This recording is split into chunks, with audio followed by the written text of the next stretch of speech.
দেশে প্রতি মাসে এলপি গ্যাসের চাহিদা রয়েছে সর্বোচ্চ 1,40,000 টনের মতো। তবে গেল কয়েক মাস ধরে আমদানি হচ্ছে 96,000 থেকে 1,27,000 টন। ফলে বাজারে চাহিদার তুলনায় সরবরাহ কিছুটা কমেছে। এই সুযোগে প্রতি 12 কেজি গ্যাসের সিলিন্ডার নির্ধারিত 1,300 টাকার জায়গায় বিক্রি হচ্ছে 2,400 টাকা পর্যন্ত।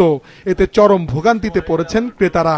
1 ঘন্টা ধরে যত দোকানে গেলাম সব দোকানেই না, এ বলতেছে আরেক জায়গায় যান, এ বলতেছে আরেক জায়গায় যান। কোম্পানি থেকে গ্যাস দিতেছে না, তার 10 দিন ধরে মানে গাড়ি গিয়ে বসে রয়েছে। সরকারে কইছে 1300 টাকা, আর দোকানে গেলে বলে 2500 টাকা 2200 টাকা, এর নিচে দেয় না, থাকলেও কয় নাইগা।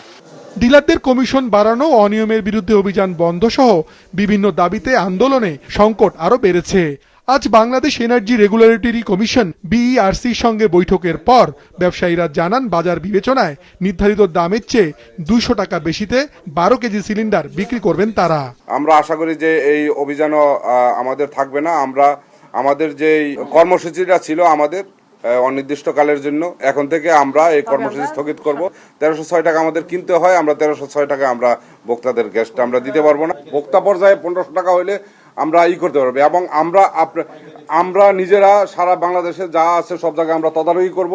বিইআরসি চেয়ারম্যান জানিয়েছেন এরই মধ্যে আমদানি প্রক্রিয়া সহজ করা হয়েছে।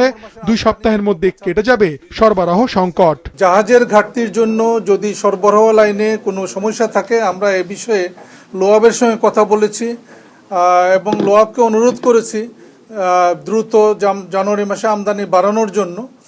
ফেব্রুয়ারিতে রোজা শুরু হবে, এই সংকট আশা করতেছি এই মাসের 2য় সপ্তাহের মধ্যে কেটে যাবে। এদিকে এলপিজি আমদানি ও দেশীয় উৎপাদনের ক্ষেত্রে ভ্যাট ও আগাম কর কমাতে জাতীয় রাজস্ব বোর্ডকে চিঠি দিয়েছে জ্বালানি বিভাগ। মাশরুক রাহাত, মাছরাঙ্গা সংবাদ, ঢাকা।